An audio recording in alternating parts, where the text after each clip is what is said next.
Dito po tayo sa Lucinda ngayon. Malapit sa TSU.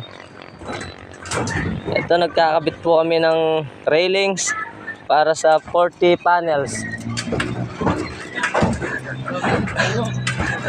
Ayan, mga kasamaan po natin na kakabit. Ito si Carlo, Carmon, Jonas, Par Gerald.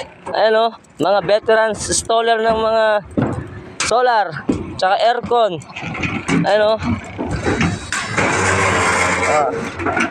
Ikaw muna. Tignan mo itong tubig namin, may gin yan, lasang gin.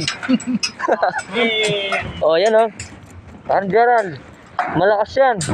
Malakas kumain.